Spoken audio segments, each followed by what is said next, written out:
Hi friends, അസ്സലാമു അലൈക്കും. Welcome back to my channel. നമ്മുടെ പുതിയൊരു വീഡിയോയിലേക്ക് എല്ലാവർക്കും സ്വാഗതം. അപ്പോൾ ഇന്ന് ഞാൻ വന്നിരിക്കുന്നത് നമ്മുടെ എല്ലാവരുടെയും വീടുകളിലുള്ള റൈസ് കുക്കർ അഥവാ തെർമൽ കുക്കറിനെ കുറിച്ചുള്ള ഒരു വീഡിയോയുമായിട്ടാണ്. ചോറ് എളുപ്പത്തിൽ തയ്യാറാക്കുന്നതിനായിട്ടാണ് എല്ലാ വീടുകളിലും സാധാരണ നമ്മൾ റൈസ് കുക്കർ ഉപയോഗിക്കുന്നത്. എന്നാൽ ചോറ് വെക്കാൻ മാത്രമല്ല, റൈസ് കുക്കർ ഉപയോഗിച്ച് മറ്റു പല കാര്യങ്ങളും നമുക്ക് ചെയ്യാനായിട്ട് പറ്റും. ഇതിൻ്റെ പല ഉപയോഗങ്ങളും നമ്മളെ ശരിക്കും ഞെട്ടിപ്പിക്കുന്നതായിരിക്കും. പൈസ ലാഭിക്കാനും സമയം ലാഭിക്കാനും സഹായിക്കുന്ന കുറേ നല്ല ടിപ്സുകളാണ് ഇന്നിവിടെ ഞാൻ ഷെയർ ചെയ്യുന്നത്. റൈസ് കുക്കർ ഉപയോഗിക്കുന്നവരും അതുപോലെ വാങ്ങാൻ ആഗ്രഹിക്കുന്നവരും സ്കിപ്പ് ചെയ്യാതെ വീഡിയോ നിർബന്ധമായും ഒന്ന് കണ്ടു നോക്കുക. തീർച്ചയായിട്ടും നിങ്ങൾക്ക് ഉപകാരപ്പെടുന്നതായിരിക്കും. അപ്പോൾ ഇതാണ് ഞാൻ ഉപയോഗിക്കുന്ന റൈസ് കുക്കർ. ശ്രീറാം എന്ന കമ്പനിയുടെയാണ്. 5 വർഷമായിട്ട് ഞാൻ ഇത് തന്നെയാണ് യൂസ് ചെയ്യുന്നത്. ഒരു കംപ്ലൈൻറ്റും തന്നെ വന്നിട്ടില്ല. ചോറൊക്കെ ഒരു അരമുക്കാൽ മണിക്കൂറിനുള്ളിൽ തന്നെ നമുക്ക് പെട്ടെന്ന് വേവിച്ചെടുക്കാനായിട്ട് സാധിക്കുന്നുണ്ട്. അപ്പോൾ ഇതുകൊണ്ടുള്ള മറ്റുപയോഗങ്ങൾ കൂടി നമുക്കൊന്ന് കണ്ടു നോക്കാം. ആദ്യം തന്നെ നമ്മൾ ചായയും കടിഞ്ചായയൊക്കെ ഉണ്ടാക്കുന്ന സമയത്ത് അതിൻ്റെ ചൂട് പോകാതിരിക്കാനായിട്ട് സാധാരണ നമ്മൾ ഫ്ലാസ്കിനകത്തേക്ക് ഒഴിച്ചു വെക്കാറുണ്ട്. എന്നാൽ റൈസ് കുക്കർ ഉണ്ടെങ്കിൽ ഇതിൻ്റെ ഒന്നും ആവശ്യമില്ല. ചായ ഇതുപോലെ ഒരു സ്റ്റീൽ പാത്രത്തിലേക്ക് ഒഴിച്ചു കൊടുത്തതിന് ശേഷം ഒരടപ്പിട്ട് അടച്ചു വെക്കുക. എന്നിട്ട് നമ്മൾ റൈസ് കുക്കറിനകത്തേക്ക് ഇറക്കി വെച്ചതിന് ശേഷം ഇതുപോലെ ഒന്ന് മൂടി വെച്ചാൽ മതി. എത്ര സമയം വേണമെങ്കിലും നല്ല ചൂടോടുകൂടി തന്നെ നമുക്ക് ചായ സ്റ്റോർ ചെയ്ത് വെക്കാനായിട്ട് സാധിക്കും. ഇതിനായിട്ട് നമ്മളിനി ഫ്ലാസ്ക് കഴുകി ബുദ്ധിമുട്ടേണ്ട ആവശ്യമൊന്നുമില്ല. ഇങ്ങനെ ചെയ്തെടുത്താൽ മതി. ഇനി അടുത്ത ഒരു ടിപ്പ് എന്താണെന്ന് നോക്കാം. നമ്മൾ ചപ്പാത്തിക്കും പൂരിക്കും ഒക്കെ മാവ് കുഴയ്ക്കുന്ന സമയത്ത് ബാക്കി വന്നിട്ടുണ്ടെങ്കിൽ അത് സാധാരണ നമ്മൾ ഫ്രിഡ്ജിനകത്ത് സ്റ്റോർ ചെയ്ത് വെക്കുകയാണ് ചെയ്യാറ്. പിന്നീട് നമ്മൾ ഫ്രിഡ്ജിനകത്ത് വെച്ചതിന് ശേഷം എടുക്കുന്ന സമയത്ത് ആകെപ്പാടെ ലൂസായിട്ട് നമുക്ക് ഒന്നും തന്നെ ചെയ്യാൻ പറ്റാത്ത അവസ്ഥയിലായിരിക്കും മാവിരിക്കുന്നത്. അത് നല്ല ഫ്രഷായിട്ട് നമുക്ക് വീണ്ടും കൊണ്ടുവരാനായിട്ട് ഇതുപോലെ ഒരു അടപ്പുള്ള പാത്രത്തിലേക്ക് നമ്മുടെ മാവ് കുഴച്ചത് ഇട്ട് കൊടുക്കുകയാണ്. എന്നിട്ട് നമ്മൾ റൈസ് കുക്കറിന് എടുത്തിട്ടുണ്ട്. അതിനകത്തേക്ക് ഇതുപോലെ ഒരു വലിയ പാത്രം വെച്ച് കൊടുക്കുക. എന്നിട്ട് നല്ല തിളച്ച വെള്ളം ഇതിനകത്തേക്ക് ഒഴിച്ചു കൊടുക്കുക. നല്ല ചൂടുള്ള വെള്ളം തന്നെ ഒഴിച്ചു കൊടുക്കുക. എന്നിട്ട് നമ്മളിവിടെ എടുത്തു വെച്ചിരിക്കുന്ന ആ പാത്രത്തിലെ മാവ് അതിനകത്തേക്ക് ഇതുപോലെ ഒന്ന് ഇട്ട് കൊടുക്കുകയാണ്. സ്റ്റീലിൻ്റെ പാത്രം തന്നെ നിങ്ങൾ ഉപയോഗിക്കണം. വേറെ ഒരു പാത്രവും യൂസ് ചെയ്താലും നമുക്ക് ഈ ഒരു റിസൾട്ട് കിട്ടുകയില്ല.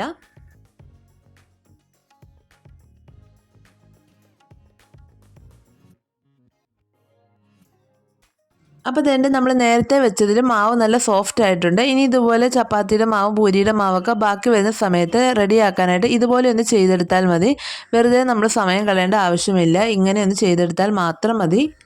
അപ്പോൾ അടുത്ത ഒരു കാര്യം എന്താണെന്ന് നോക്കാം. നമ്മൾ സാധാരണ ചോറ് വെക്കാൻ മാത്രമാണ് റൈസ് കുക്കർ ഉപയോഗിക്കുന്നത്. എന്നാൽ ചോറ് വെക്കാൻ മാത്രമല്ല, ഇതുപോലെ തോരനൊക്കെ വെക്കാനും നമുക്ക് റൈസ് കുക്കർ യൂസ് ചെയ്യാവുന്നതാണ്. അപ്പോൾ ഞാനിവിടെ ക്യാബേജാണ് എടുത്തിരിക്കുന്നത്. ക്യാബേജ് ഞാൻ എണ്ണയും കടുകും ഒക്കെ ഇട്ട് താളിച്ചെടുത്തിട്ടുണ്ട്. അതിനുശേഷം നമ്മൾ ഇതുപോലെ ഒരു സ്റ്റീലിൻ്റെ പാത്രത്തിലേക്ക് കൊട്ടിയിട്ട് നമ്മൾ ചോറ് വെക്കുന്ന സമയത്ത് അതിൻ്റെ മുകളിലായിട്ട് ഇങ്ങനെ ഒന്ന് അടച്ചു കൊടുക്കുന്നുണ്ട്.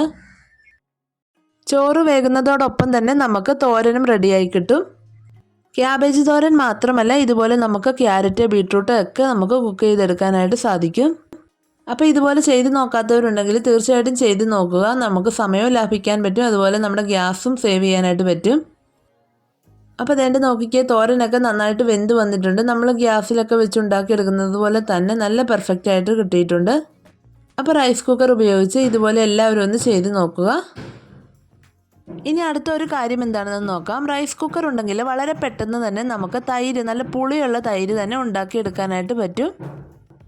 ചില സമയങ്ങളിൽ നമ്മൾ എത്ര നന്നായിട്ട് ഒഴിച്ചു വെച്ചെന്ന് പറഞ്ഞാലും നല്ല പെർഫെക്റ്റ് ആയിട്ട് മോരുണ്ടാക്കിയെടുക്കാനായിട്ട് പറ്റുകയില്ല.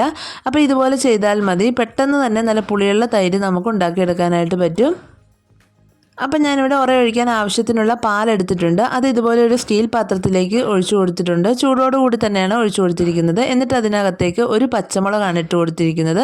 ഞെട്ട് കളയാത്ത ഒരു പച്ചമുളക് ഇട്ട് കൊടുത്തിട്ടുണ്ട്. എന്നിട്ട് നമ്മൾ ഇതൊന്ന് അടച്ച് വെച്ച് റൈസ് കുക്കറിനകത്തേക്ക് ഇറക്കി വെച്ച് കൊടുക്കുന്നുണ്ട്.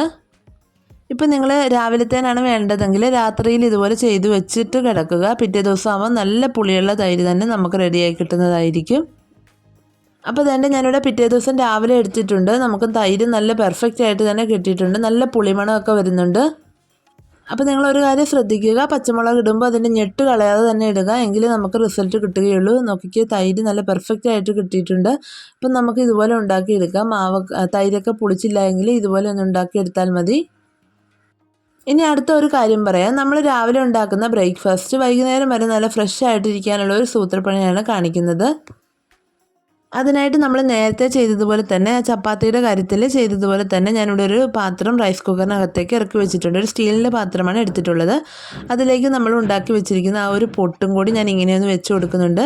ഒരു പാത്രത്തിൽ വെച്ചിട്ട് ഒരു അടപ്പ് വെച്ച് അടച്ചു കൊടുത്തിട്ടുണ്ട്. എങ്കിലും മാത്രമേ നന്നായിട്ട് ചൂടായി കിട്ടുകയുള്ളൂ. അപ്പോൾ എപ്പോഴും ശ്രദ്ധിക്കുക, നമ്മൾ റൈസ് കുക്കറിനകത്തേക്ക് പാത്രം ഇറക്കി വെക്കുമ്പോൾ സ്റ്റീലിൻ്റെ പാത്രം തന്നെ ഇറക്കി വെക്കുക. എങ്കിൽ മാത്രമേ നിങ്ങൾക്ക് ഈ ടിപ്സുകളൊക്കെ ഉപകരിക്കുകയുള്ളൂ. അപ്പോൾ കുറച്ച് സമയം കഴിഞ്ഞപ്പോഴേക്കും ഞാൻ പുട്ടിവിടെ എടുത്തിട്ടുണ്ട്. നല്ല സോഫ്റ്റായിട്ട് നല്ല ഫ്രഷ്നെസ്സോട് കൂടി തന്നെ ഇരിപ്പുണ്ട്. അപ്പോൾ കുട്ടികളൊക്കെ സ്കൂളിൽ പോയിട്ട് വരുന്ന സമയത്തൊക്കെ ഇതുപോലെ ചൂടോടി കൂടി കൊടുക്കാനായിട്ട് ഇങ്ങനെയൊന്ന് ചെയ്തെടുത്താൽ മതി. അതുപോലെ വൈകുന്നേരം ഡിന്നറിനൊക്കെ വേണ്ടി മാറ്റി വെച്ചിട്ടുണ്ടെങ്കിൽ അതൊന്ന് ചൂടാക്കാനും നമ്മൾ ഇതുപോലെ ചെയ്തെടുത്താൽ മതി. ഇനി നമ്മുടെ റൈസ് കുക്കർ കൊണ്ടുള്ള അടുത്ത ഒരു ഉപയോഗം എന്താണെന്ന് നോക്കാം. ഇപ്പോൾ മഴക്കാലമായതുകൊണ്ട് തന്നെ നമ്മൾ അപ്പത്തിനും ഇഡലിക്കുമൊക്കെ മാവ് അരച്ച് വെക്കുന്ന സമയത്ത് നന്നായിട്ട് അതൊന്നും പുളിച്ച് കിട്ടത്തില്ല. അപ്പോൾ അത് വേഗത്തിൽ പുളിച്ച് പൊങ്ങി നമുക്ക് നല്ല പെർഫെക്റ്റ് ആയിട്ട് അപ്പവും ദോശയും ഒക്കെ ഉണ്ടാക്കിയെടുക്കുന്നതിനായിട്ട് ഈ റൈസ് കുക്കർ മാത്രം മതി. അപ്പോൾ ഞാനിവിടെ കലക്കി എടുത്തിരിക്കുന്ന ആ ഒരു മാവ് റൈസ് കുക്കറിനകത്തേക്ക് വെച്ച് കൊടുത്തിട്ട് അടപ്പ് വെച്ചിട്ടൊന്ന് അടച്ചിട്ടുണ്ട്. ഇത് നിങ്ങൾക്ക് രാവിലത്തേനാണ് അപ്പം ചുടാനുള്ളതെങ്കിൽ രാത്രിയിൽ ചെയ്യുക. പിന്നെ നമ്മൾ രാത്രിയിലാണ് അപ്പം ചുടുന്നതെങ്കിൽ രാവിലെയൊക്കെ ആകുമ്പോഴത്തേനും ഇങ്ങനെ ചെയ്ത് വെക്കുക. നല്ല പെർഫെക്റ്റ് ആയിട്ടുള്ള അപ്പം നമുക്ക് ഉണ്ടാക്കിയെടുക്കാനായിട്ട് സാധിക്കും.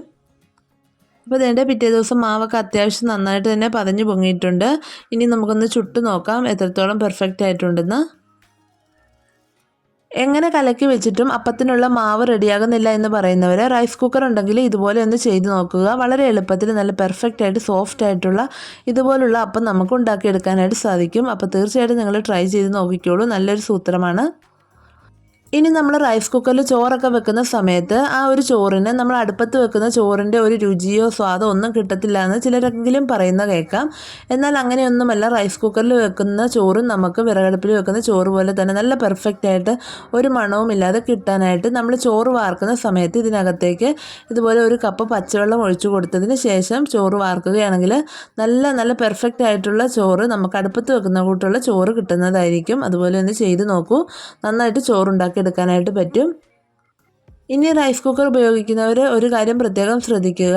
നമ്മുടെ റൈസ് കുക്കറിനകത്ത് ഉപയോഗിക്കുന്ന ഈ ഒരു അടപ്പ് നഷ്ടപ്പെടാതെ എപ്പോഴും നല്ലതുപോലെ തന്നെ സൂക്ഷിക്കുക. ഇതുണ്ടെങ്കിൽ മാത്രമേ നമുക്ക് ഏതൊരു കാര്യവും ചെയ്തെടുക്കാനായിട്ട് പറ്റുള്ളൂ. അതുപോലെ ചോറൊക്കെ വേഗത്തിൽ വേവിച്ചെടുക്കാനായിട്ടും ഈ ഒരു സാധനം തന്നെ വേണം.